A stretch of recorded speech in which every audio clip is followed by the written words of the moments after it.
So this whole lab thing is about like science and scientific method and all that. So I think it's a good thing to spend a little bit of time being a little more explicit about, what is this process and what is it good for and what are its strengths and its weaknesses and all that.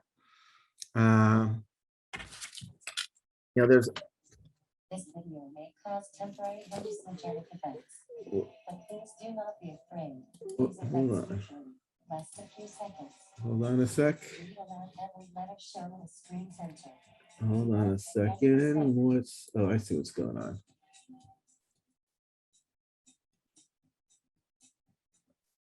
Oh, there it is.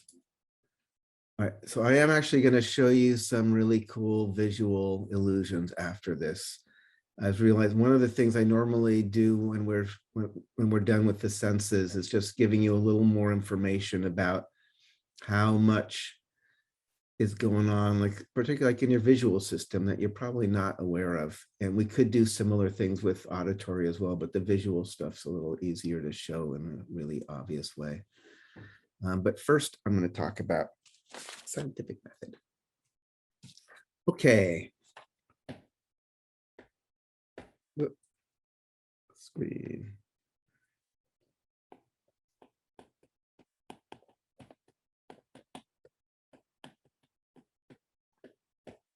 So this definition that this dude, I don't even know much about him, Arthur Strahler wrote, but I liked what he said. It says, quote, here I am quoting somebody, quote, "Science is the acquisition of reliable, but not infallible, knowledge of the real world, including explanations of the phenomena." So it's a way of looking around at the big, wild, weird universe around us and trying to get information about it, and doing our best. It's not always going to be perfect. We'll talk about a number of the reasons why you run into problems. And then trying to make sense of it. Once you get the information about what's out there, trying to like make up some hypotheses. What do you think is going on? Explain what's going on. How does it all fit together? It's only one way of trying to learn about the world, right? There are other kinds of research. Like if you are like in the humanities, you are gonna like try to understand like, things about literature or about our societies in very different ways. It doesn't make those any less, it's just different.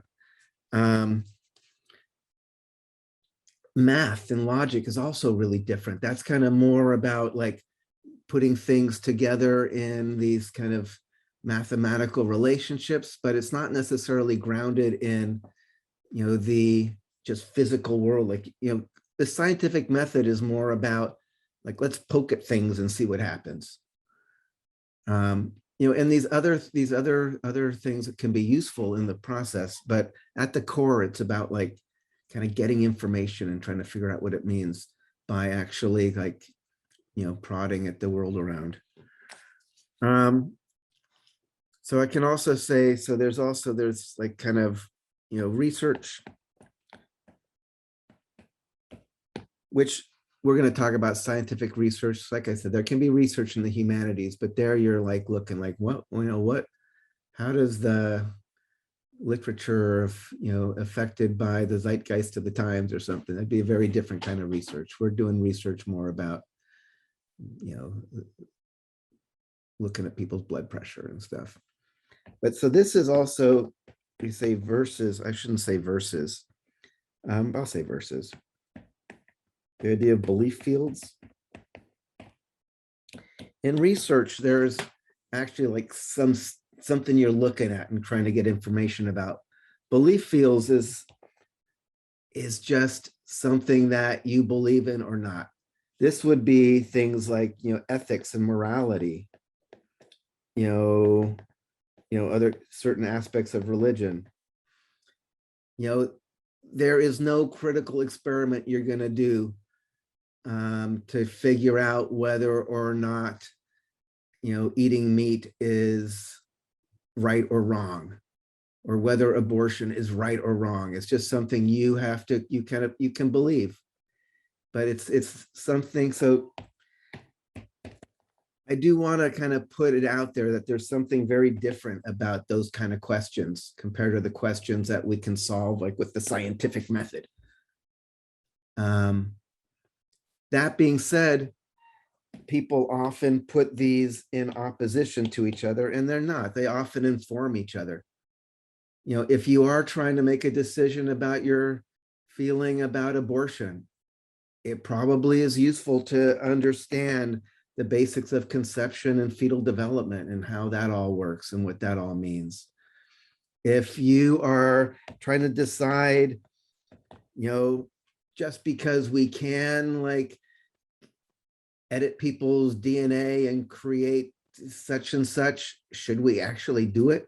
You know, the idea of ethics, you know, bioethics, it's very important. There's a lot of things we can do at this point with the way our science has progressed around, again, editing germline genomic material to, like, you know, create a custom human.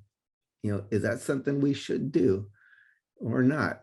You know, or people want to gene drive, try to like eradicate mosquitoes.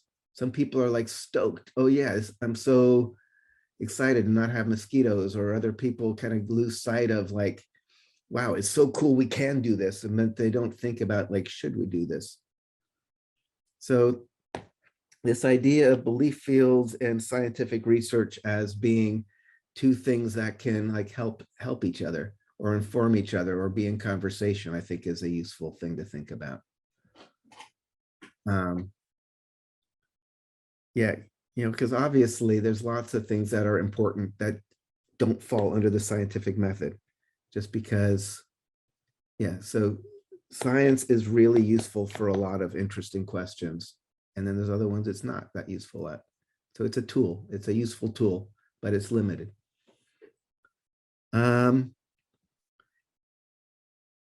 Yeah, so I have here, I wrote, other approaches are not necessarily inferior to science. They simply deal with other types of phenomena.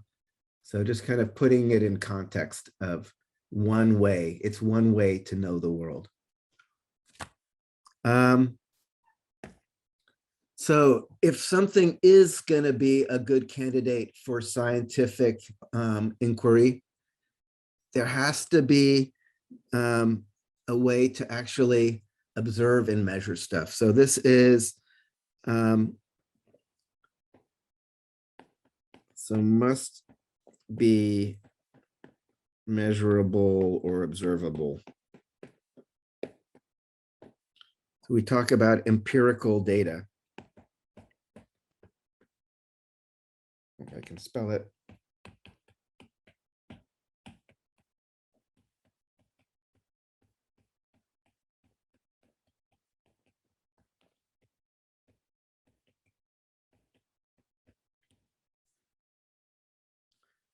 Right, so you need to be able to actually get data that you can observe, and it's not just thinking about it, you know. And there's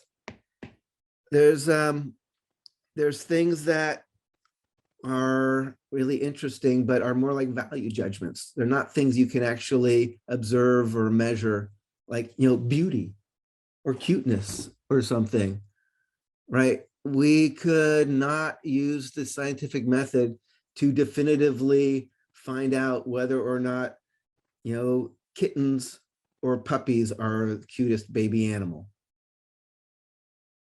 That being said, and we could reframe the question like, which animal is rated cutest among college and Marin physiology students? And we could then like give you pictures of little cute baby animals and rate them from 1 to 10, and we can see which one has the highest average rating in the class. And we can say, you know, among this group of people, you know, kittens are considered the cutest, you know. But that's still not really telling us about the intrinsic quality of cuteness, you know. So just kind of putting that out there too, like what you can actually study or measure or get information about is limited.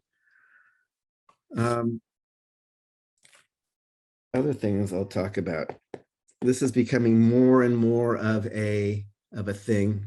Interdisciplinary studies.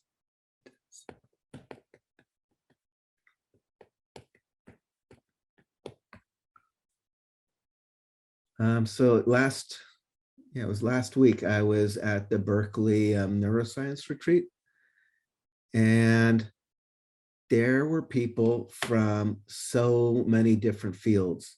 There were the kind of more classic neuroscientists, there were psychologists, there were chemists, there were molecular biologists, there were actually people from economics, like neuroeconomic stuff. There were people in engineering doing like a lot of the tools for trying to understand the stuff. There were so many different types of expertises involved in like trying to understand the nervous system. At this point, most interesting questions do not fall into just one narrow field. Most things, if you really want to really get to know things well, there's lots of different fields of expertise that all kind of help inform each other and help you try to get the bigger picture of what's going on, get tools for looking at things, get tools to help make sense of the data, the math and the statistics and the all analysis. There's so many different things that are important to actually really research and understand things. Another thing I should talk about, basic versus applied research.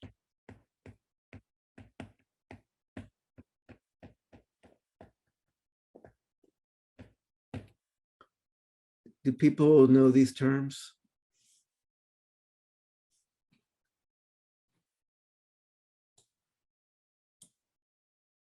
So what do we mean by basic versus applied?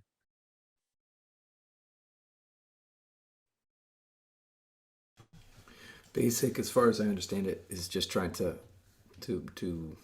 further knowledge about it. Applied looks at it with an eye on how can we use it to make people healthier? How can we use it to make a profit?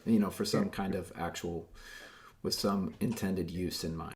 Yeah, so that's exactly it. Basic, basic research is because like you're curious. I'm wondering how this works or what's at the base of this. A lot of my graduate work or my work in graduate school was more basic research, trying to understand how is it that the ear is able to get such fine frequency discrimination, but at the same time manage to hold on to the timing information. And how is it that the hair cells are working with the overlying membranes and this and that to actually make this happen? There wasn't any particular further goal. It might be used as something, but the whole point was just to try to understand how is it that our ears are doing what they do. Applied research, there usually is a goal. It's like, I want to understand how Parkinson's disease is, affecting the brain so we can design some therapeutic to alleviate suffering. The stuff I'm doing right now with the MDMA assisted psychotherapy, that would be applied research. It's trying to figure out a therapeutic intervention for people with anxiety and PTSD. You're still trying to understand basic mechanisms. But you're doing it kind of also with an idea towards a bigger picture of how can I leverage this. In general, the basic research tends to be more in university settings. Applied research, obviously, as John was saying, if you're going to try to make a profit in a corporate setting, like if you're a Genentech, in fact, I can say I have friends who are scientists there. They actually do basic research there, but they have to make sure that they're working on stuff as well that's going to end up with therapeutics that are going to keep the company alive. And not only that, it feels good to like actually do things that are going to help people. There's been a big move like one of the big buzzwords, kind of like in, in education, it's like equity. In, basic research, there's this word of translational. This is like a big word that's being used all over the place and integrated into all sorts of things. The idea of translational research, with the idea that it's, kind of, even if you're doing basic research, it's nice to see how it can be applied to make the world a better place, alleviate suffering, whatever. So the idea of translational research is really big, because there's, but that being said, the basic research often leads to really interesting things. Like, because some people talk, well, it's given we have limited resources, why should we do something? It's nice to be curious, but let's help people. But there's like this great quote from Carl Sagan that I'll read just because I like it. And he was great. He wrote, and this is where you use quotes when somebody says something that's just like classic. So he says, Maxwell wasn't thinking of radio, radar, and television when he first scratched out the fundamental equations of electromagnetism. And Newton wasn't dreaming of spaceflight or communication satellites when he first understood the motion of the moon.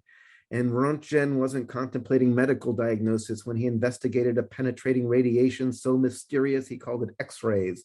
And Madame Curie wasn't thinking of cancer therapy when she painstakingly extracted minute amounts of radium from tons of pitchblende.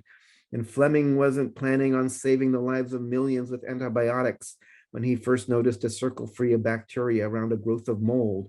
And Wansett and Crick weren't imagining the cure of genetic disease when they puzzled over the X-ray diffractometry of DNA. So blah, blah, blah, blah, blah. So this idea that a lot of times the really interesting stuff is not something you're going to come up with out of your, pull it out of your butt. It's something you get by just being curious and exploring and all of a sudden noticing, oh my God, this is fascinating. And then it often does lead to something incredibly useful, but you wouldn't even know it's there if you weren't just curious and were poking around in the first place. So just kind of putting that out there. More.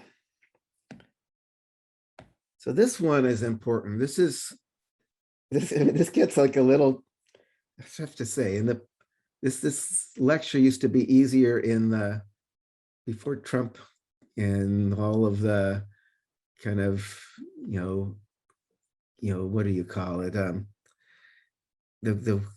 Facts became something that you get to make up, so, but I'm going to do my best here.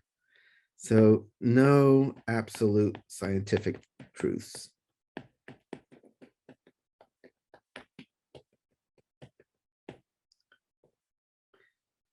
So I am not saying science doesn't tell you useful information. I'm just saying that it's not a religion. It doesn't, religion can tell you, yes, that is true, or that is right or wrong, and get away with it. But science can't do that. Science, is basically, they all could be wrong, and probability is important.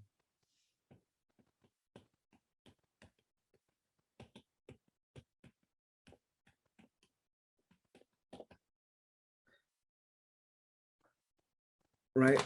The sun is going to come up tomorrow. I can say super high probability. I'll bet my life on it, given all recorded history of astronomical observations and everything we know about physics and everything. I can say almost for sure that the sun is going to come up tomorrow, but it might not.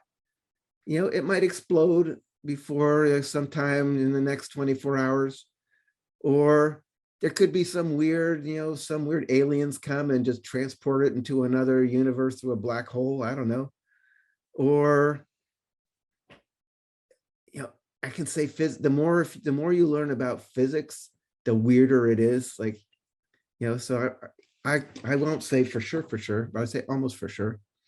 Other things though, is, that people study using scientific method, it's still probably true, but not for sure. In fact, I think I've talked about this, like at this point or up to this point, the kind of standard for being able to report something, write a paper about something is saying that, it is supported by scientific data, has been this 95% confidence.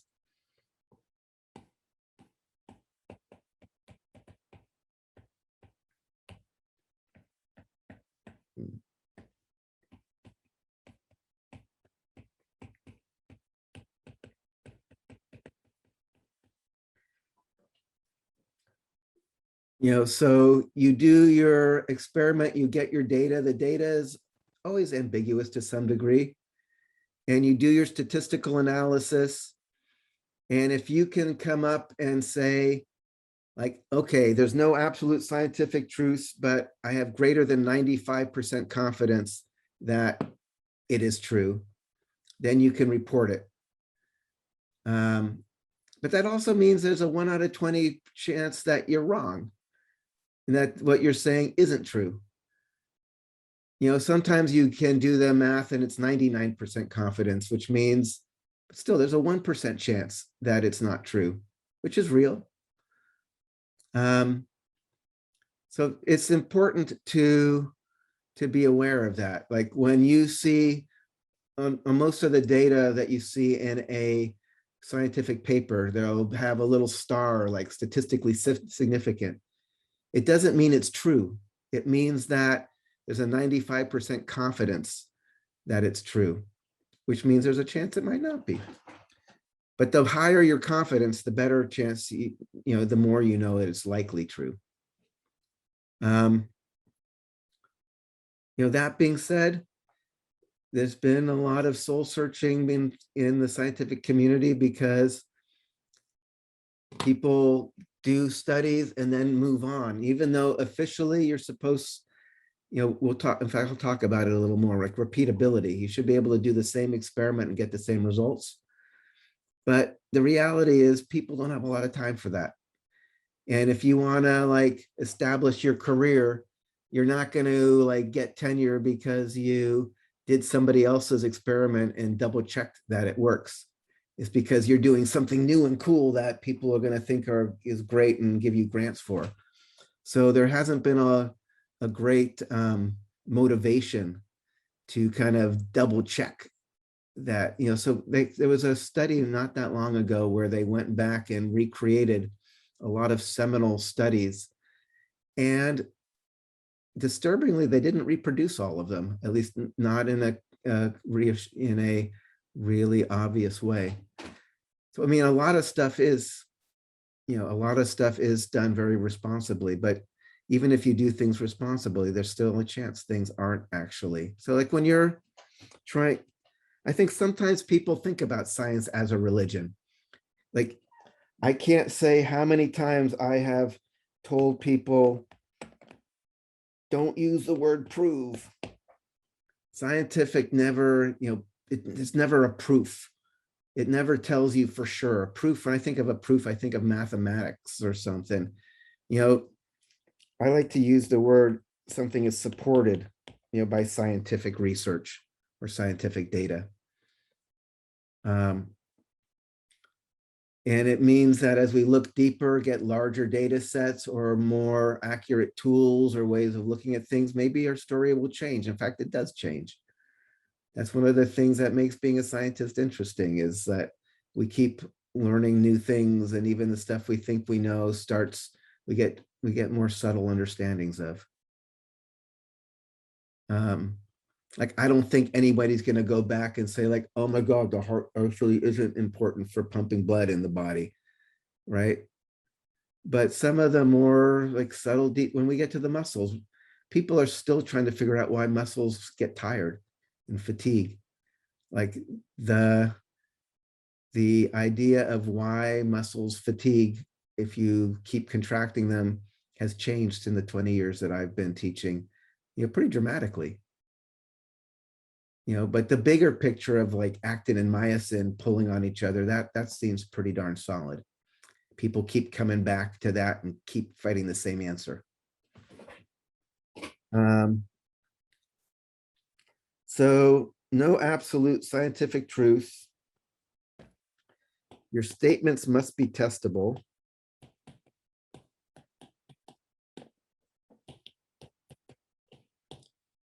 It's useless to come up with something to try to do science on if you can't do an experiment to test your hypothesis.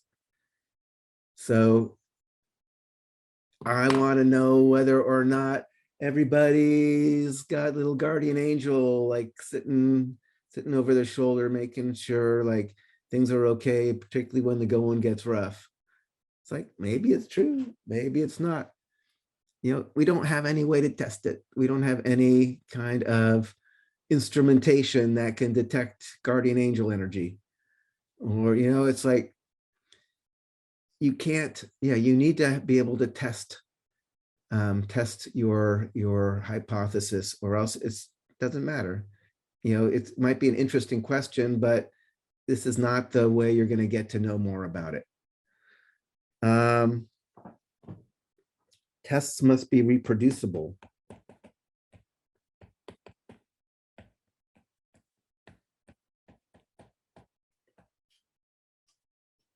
So that's important. You can't just do a one-off and say, I got the answer.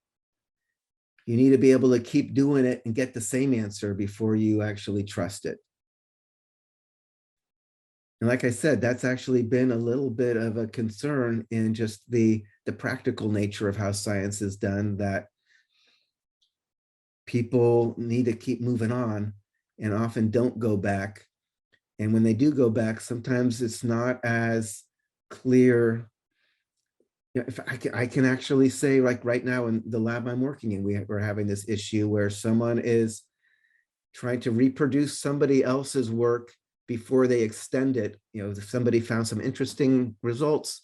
And so this person has these ideas on how they can go even deeper into it, but first they want to make sure they're reproducing the initial results, and they're not doing it.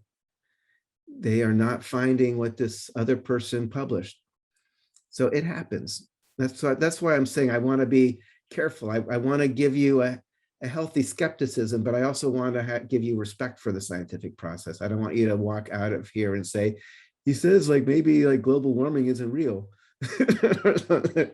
But I also want you guys to be more sophisticated in how you think about science as well. Global warming, there's so many lines of thought that all keep supporting the same conclusions. Like I worry. All right, let's see. Can't just use logic. Logic is a good way to get a hypothesis, what you think you might find, but you have to do an experiment and test it to see if it's really real. The classic example people bring up is Aristotle, who was pretty brilliant and came up with all sorts of amazing stuff over 2,000 years ago, but also was so sure of himself about his kind of logical arguments about how women have fewer teeth than men, that it was just true to him. He never even bothered to look because it was so obvious from his logical thoughts on it. He never did the critical experiment of like, I count how many teeth women and men have and realize like, oh my God, I was wrong there. So logic is useful, but logic can get you into trouble, because things that lead due to logical arguments might not actually be reflected in the reality of the universe when you poke at it.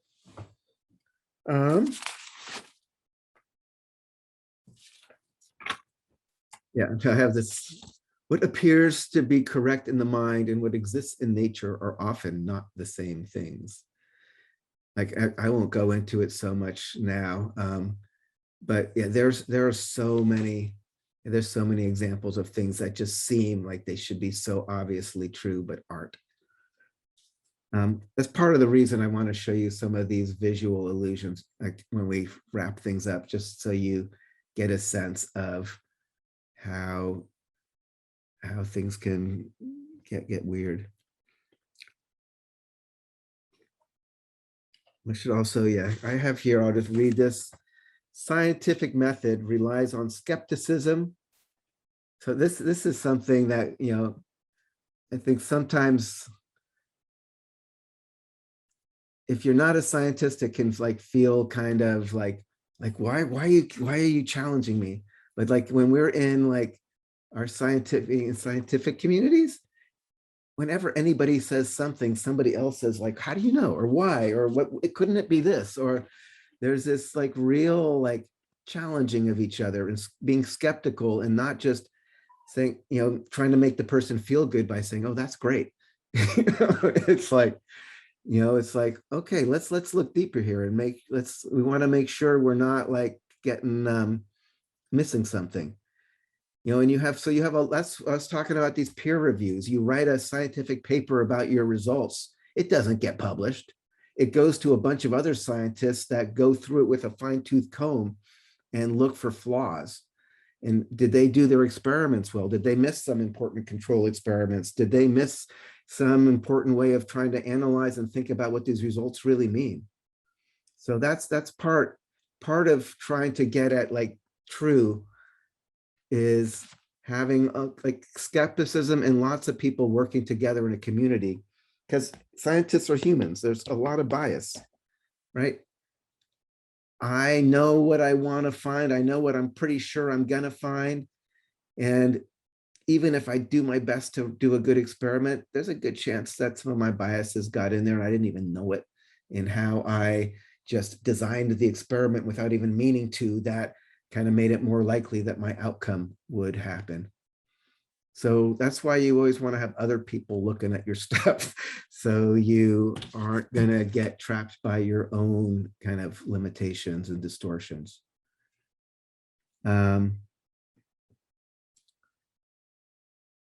So yeah, scientists as human, it adds a subjective element, which is real, and which people are really, really try to bake into the system as a, trying to acknowledge that bias exists and have people kind of check each other out because, most people in general are trying to do their best. But even when you're trying to do your best, sometimes, you can design an experiment in a way that's influenced by your preconceptions about how things work without even realizing it.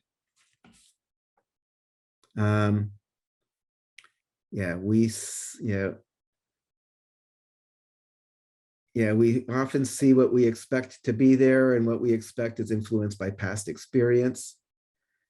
I can go into, like, one of my friends he was in a guy, there's this guy in Germany. He's a great scientist, has done amazing work, but is a human. My friend was postdocing there, did some experiments that purportedly were going to extend this kind of big theory that these guys had published all this stuff about, and got some data that was not consistent. And, it was, okay, we need to point out that, that some of the stuff we have to like actually revise how we're looking at it. But the guy, the head of the lab, saw it as betrayal. It ended up getting really ugly, just because it's like, this is going to make me look like a fool if like all this stuff that I've been out there saying, so like strongly, is now going to be undercut by this new data. Like, how could you do this to me? So just kind of putting that out there, that science, there's real drama in science as well. Blah, blah, blah. Okay.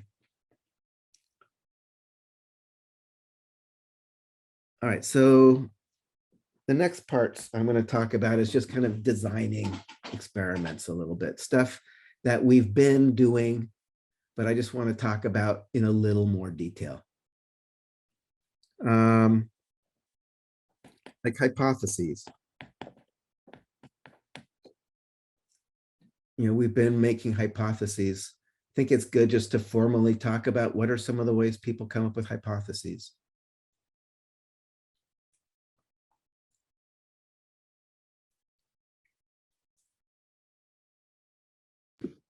Asking a question. Well, no, the question is there. The hypothesis is like your answer, right? So how do you kind of come up with your proposed answer? It's like an educated guess at the what the data is gonna show. You can base it on your own observations or Yes. papers that you've read of your peers. Yeah, so one thing is actually, or observation. So there's one thing called inductive reasoning. Inductive reasoning is you've been noticing things. Maybe you're noticing patterns. So this is where you, like example I use, like, I'm driving along and somebody cuts me off and they're on their freaking cell phone. And then you're going along and they always get something else goes wrong. They're also on their cell phone. And it's like, then you're like reading the newspaper and this person's dead in a crash because they were on their cell phone or something. And then you're thinking, oh, I'm seeing a pattern here. But maybe we should really know, I'm assuming that cell phones are really impairing people's ability to drive safely, but let's do a formal study to really see if that's true or if that's supported.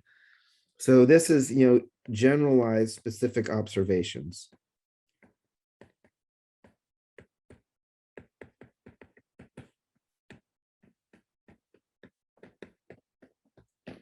You do this all the time, just in normal conversation. You're like, oh, I'm noticing this and I wanted to see a pattern here. I'm thinking, thinking this might be going on.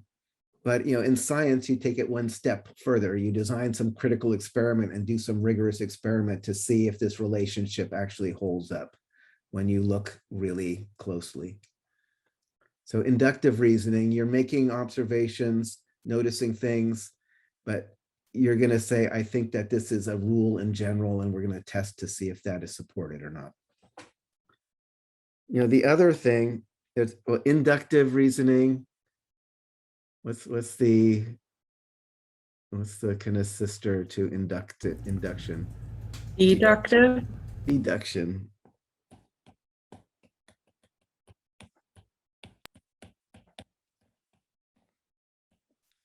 This is where you take, previously known information and you extend it using, logic.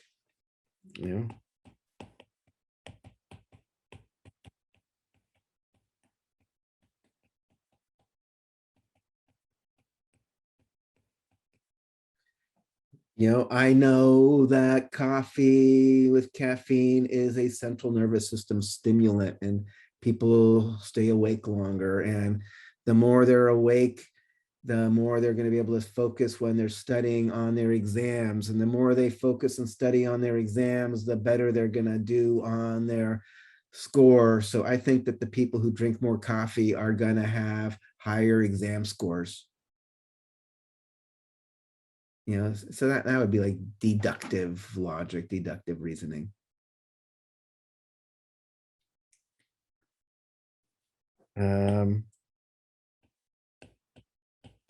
Serendipity.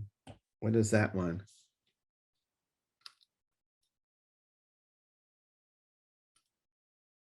Is that like a surprise finding? Yeah, sometimes people call it happy chance or something.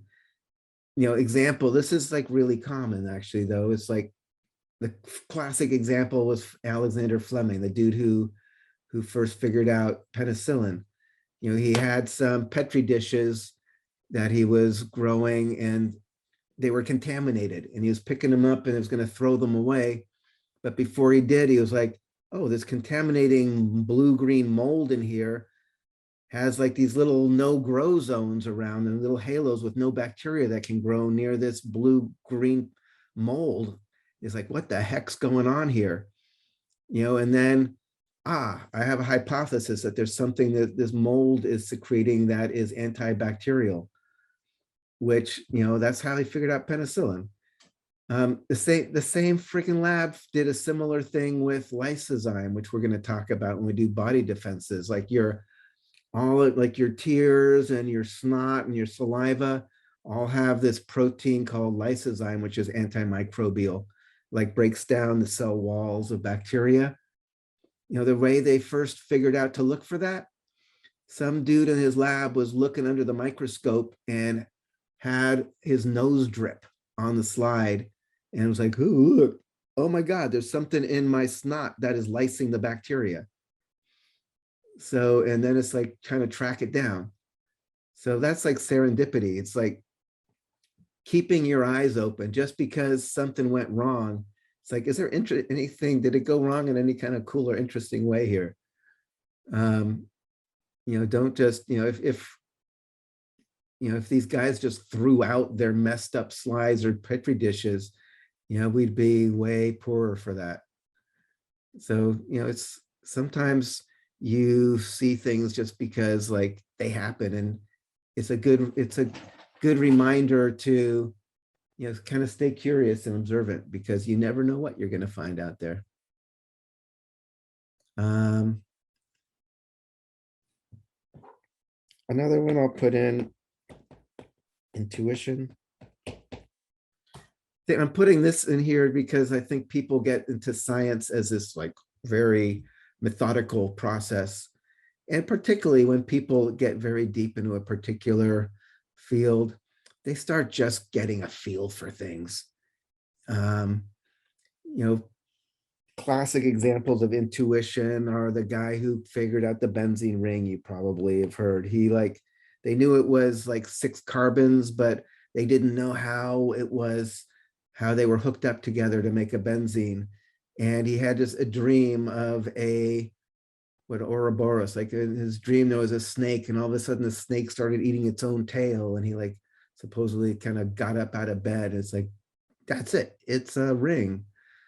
The examples I love, like the guy who, I think Hal was his name. He was like trying to come up with a sewing machine and figuring out, how can I take, a needle, and have it automatically sew with, in this dream, he got like captured in the jungle by some savages, and they're all poking, kind of in some cartoon, poking him towards the big kettle to cook him or whatever. And all their spears have like a big hole right in the tip of the spear. And he like woke up and it's like, oh, I need to put the hole at the very tip of the needle and make my sewing machine work. There's like things like that, like things come in dreams and just out of the blue. So just kind of putting that out there. It's not always so methodical. So what else? I know what I want to say next.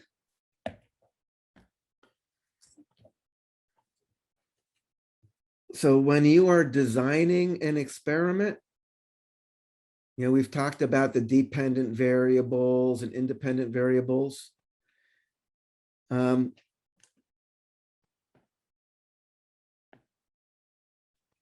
We're going to have some dependent variable.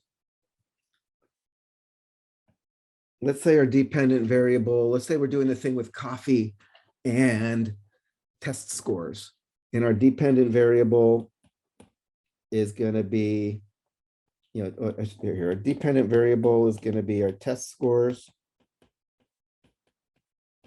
Our independent variable is going to be caffeine. More or less caffeine. And I want to design an experiment to see what is what is this relationship between caffeine and test scores? So obviously I'm going to get a bunch of students and I'm going to have to give some of them caffeine, and I'm going to have some that aren't getting caffeine, and I'll be able to look at the test scores. So when I'm designing an experiment like this, I'm going to have what I call my treatment group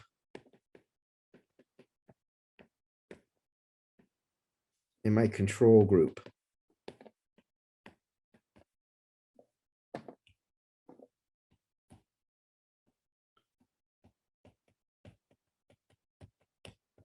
So in order for me to really be sure that the caffeine is the thing that's affecting the dependent variable, I want these to be as identical as possible, except for the independent variable.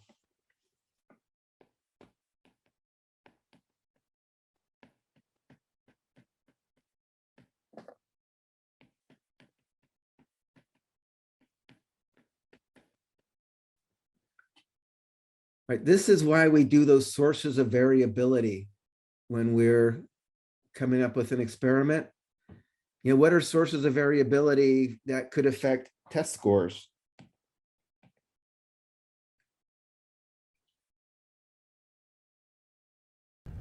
The education they've received up to that point. Yeah, exactly. So you want to make sure that all the students in this group and in this group have similar backgrounds, probably have similar GPAs. The average GPA of this group better be the same as the average GPA of this group, or else it could just be like one of these is going to do a lot better than the other because they're just better students. You know, we'd have to check for how much sleep they're getting, how much stress is in their life. That can definitely affect their ability to do well on a test.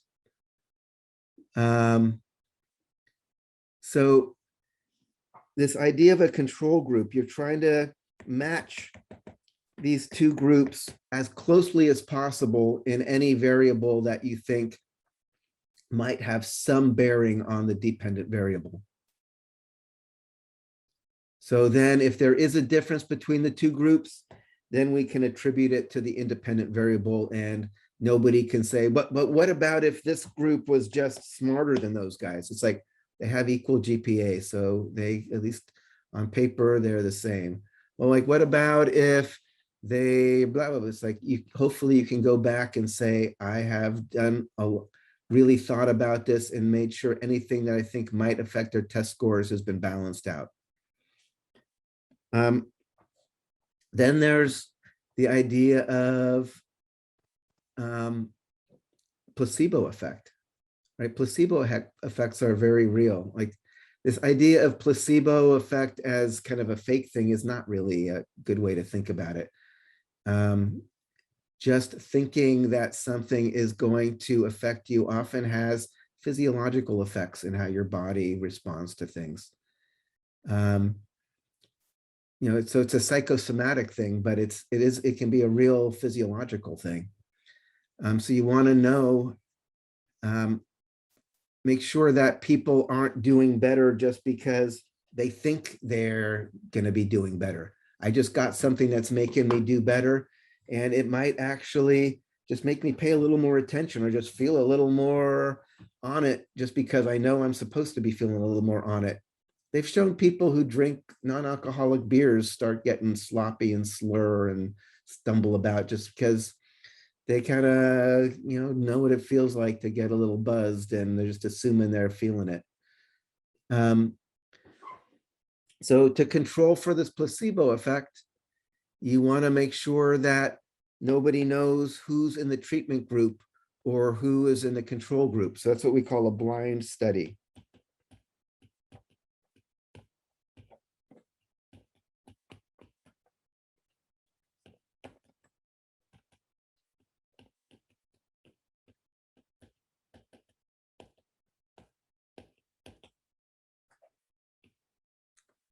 So a blind study means, if these guys are getting, if I'm doing it with coffee, I better give these guys some decaffeinated coffee so they feel that both of them feel like they're being treated equally. Not one doesn't feel like they're supposed to be the ones and the others are not. Even things as much as pay attention. If I gave one group coffee and the other group got nothing, it could be these guys are just going to feel more special. And it's like, oh yeah, this is nice. I got my nice warm coffee. This is great. I like coffee. And oh, I'm supposed to work on this paper or this test. And these guys are like, screw him. It's like, I smell that coffee and we're getting tortured here. And I don't even want to play this game anymore. Who knows? There's so many things. There's so many reasons why you want everything to be exactly balanced. You never know what might have an effect if you're not careful. I think another classic story that I love was a study on cardiovascular effects of different diets that they did on rabbits. And they had like one of the groups of rabbits that were not responding the way that they were expecting and weren't responding in the way that some of the other groups were responding. And they had to look deep, like what the heck's going on here? And they found that there was some lab tech who had gotten attached to some of the rabbits and would come in after hours and kind of go into the cages and just pet them and cuddle with them. And that kind of contact and kind of bonding stuff actually had a protective effect on some of the cardiovascular like disease effects of some of these kind of high fat diets and stuff they were giving them. So it's, you have to be careful, because you don't know what's going to happen.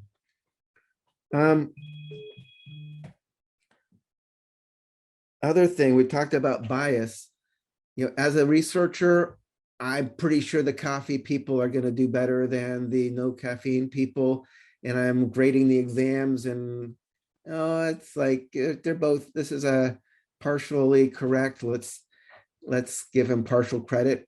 I might give these guys a little more partial credit than these guys if I think they should be doing better. So you want to make sure that the researcher doesn't know who is who even. So that's what we call a double blind.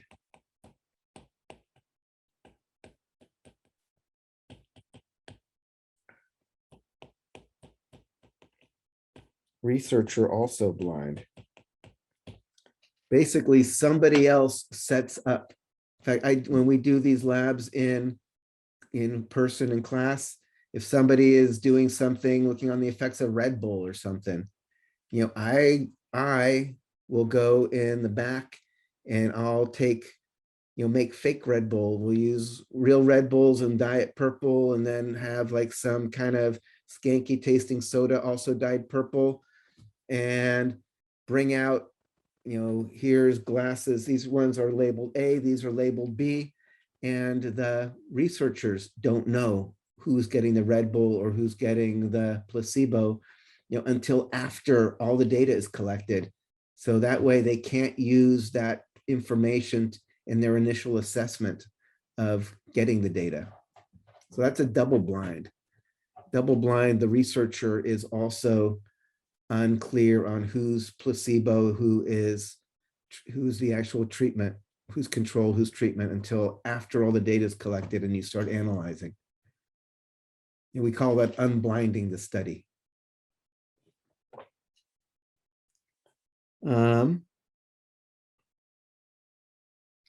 Yeah, just to kind of give you a sense of, even when people do these studies, it's about probabilities. Yeah, I'm going to show you this because I think it's really kind of wild. Here. Tagamet. So Tagamet is something people take for heartburn.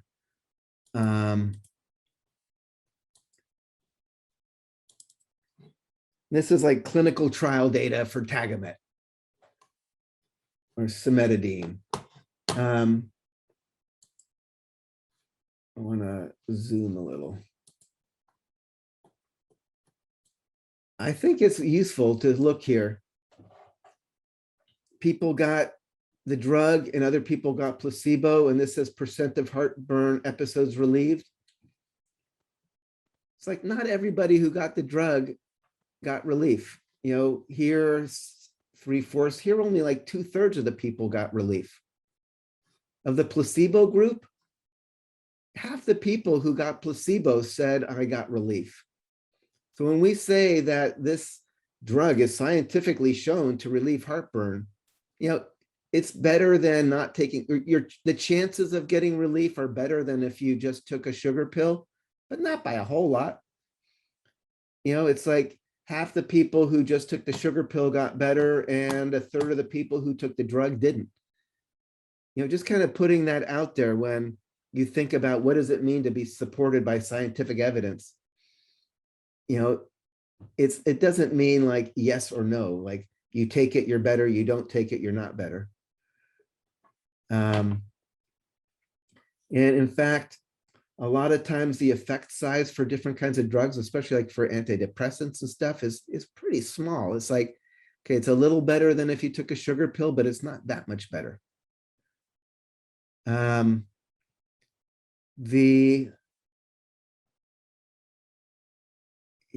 that's, just kind of just putting that out there, that when we say something is supported by scientific evidence, you know, what does that really mean? So I just thought, I think that's pretty cool. Where are we? Okay, the other things I want to say,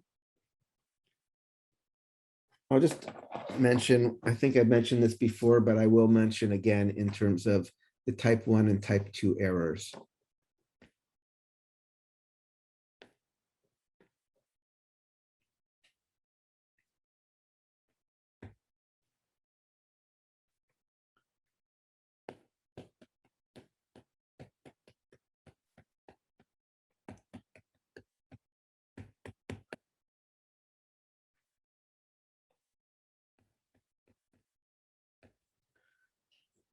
So this is the kind of stuff that is a problem because we're dealing with probabilities, that we're getting our data and we're doing the statistical analysis and we're trying to decide, is our result probably true or probably not?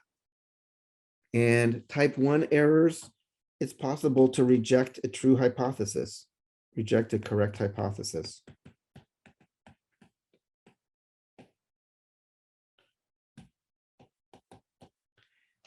You just got really unlucky. It's like coffee really does help with doing better on a test, but it just happened that everybody in your particular study, like, ended up just having a really off day and just ate it on that exam. And it looks like the coffee really didn't help at all, but you just got unlucky. It's just, if you did the experiment a few more times, you actually probably would get very different results.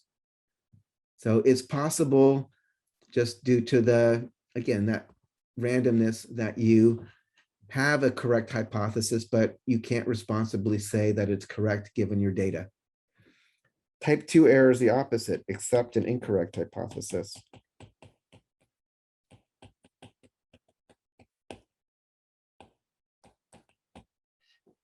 This happens as well. Sometimes people will do an experiment with a kind of a smaller data set, and it looks like it's just statistically significant, and they'll publish it. And a little later, they'll recreate the experiment with a larger data set and more powerful statistics and realize, oh, actually, it doesn't look like there's anything happening here. So that's, so both of these things you have to be aware of and think about. And I think all of this is useful because you guys are going to be spending the next God knows how many years, like in your professional world, looking at, results of different research. And the more sophisticated you are in understanding and interpreting, and the better you're going to be at like making the best use of as possible of it all. So are there any questions about any of this stuff? I think it is. I think it is useful, though, kind of spending a little time to be be more kind of rigorous about what do we mean by the scientific method. All right, so the last things I want to show you, these I think you're just going to think are fun. So I was talking about there's cool things in vision that I wanted to show you. So one thing, this is something you might not think about. And I talk about this kind of integration, right? Remember we talked about, or the association areas, and like your visual cortex is just getting raw data about what's out there. But then we take that and we start getting really interesting information about it. So this is, so here, this first one I'll show you. Oh, do.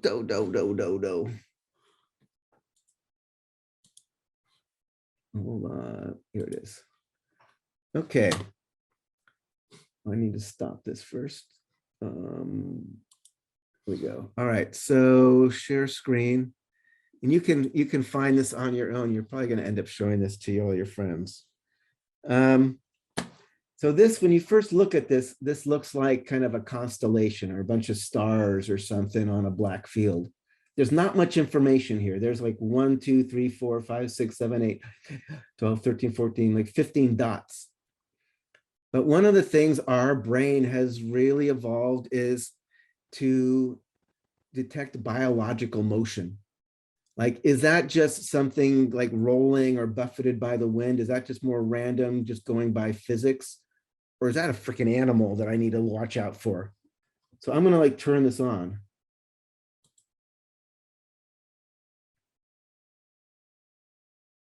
And it might not be as smooth as it's, can you see what's happening here? Right, this is just like little dots that were put on somebody's, on them as they're walking, so in filmed. And it's just, and if you look at it, any one dot is just like a few little dots kind of bouncing up and down, but your brain doesn't see that at all. You see like somebody walking towards you. This is kind of cool. Like if you exaggerate the data from the males, and it becomes like some dude coming like, what's up here or something. If you exaggerate the data that came from the women, it's like tall and tan and young and lovely, it's kind of amazing. And again, it's just what's happening. It's 15 dots that are just bouncing, and yet that's not what your brain sees at all. So just kind of like putting it out there, like this kind of association, integration of the raw data, your brain's doing some amazing stuff. So biological motion.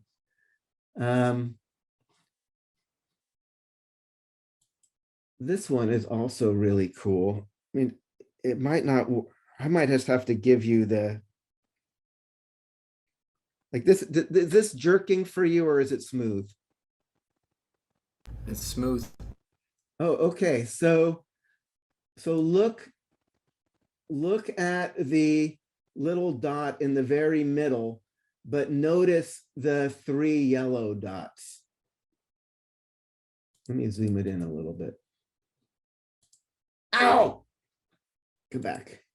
Notice the 3 yellow dots, but keep staring just at the dot in the very middle.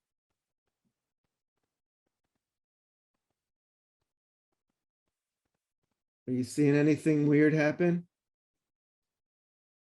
They're disappearing and reappearing.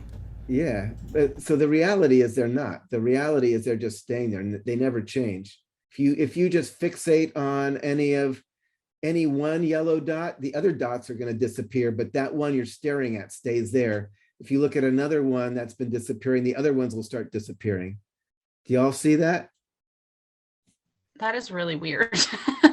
Yeah, no, these are little things. I just want to give you a sense of how another one that I'll show you that is really nice.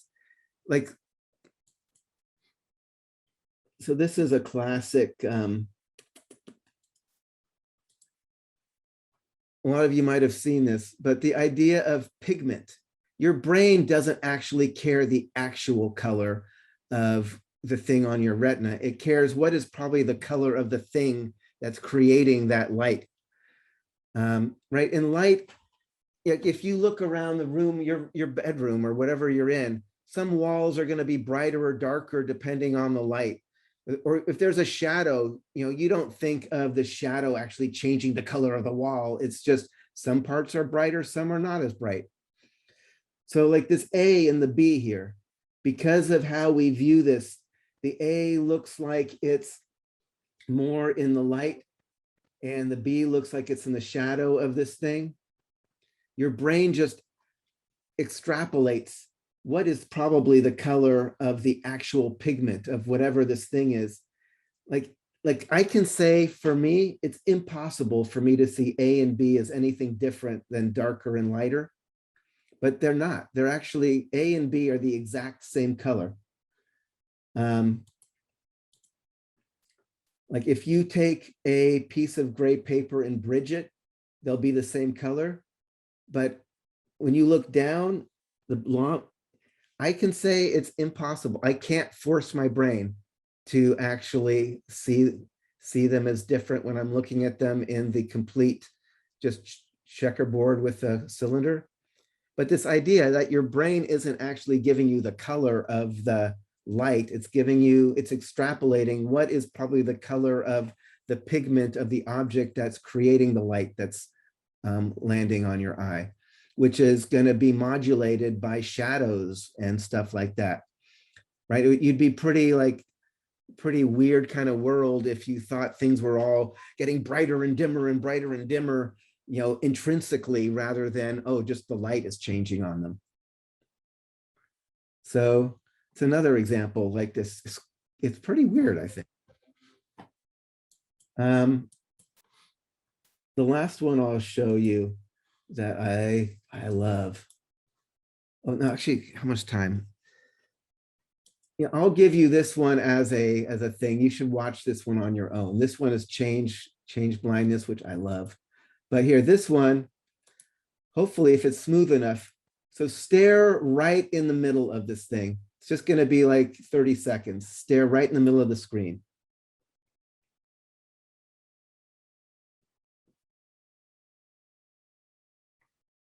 Keep staring straight in the middle of the screen. And depending on if it works well or not, I'll also give you the link to this.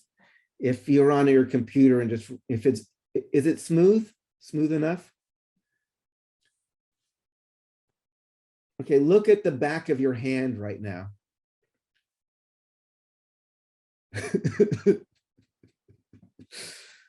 Right, isn't that is freaky? Isn't that freaky? Yeah, so that's basically a negative after image. It's kind of like what happened with your hands in the warm water, in the cool water, and how the warm water felt cool and the cool water felt warm after you'd been in the opposite. It's just here your eyes got used to this being the normal. So when that stopped, your brain was having a negative after image that everything was going the other way. So yeah, it's pretty cool. So just giving you like little, we could do things like this for hearing as well. You can do all sorts of cool auditory illusions. There's so much. But yeah, as it's 12:30, I think I just like to give people a sense of both the cool things that our brain does with the sensory information, but also how you want to be careful about getting too caught up that you are getting an absolute readout on reality through your senses. So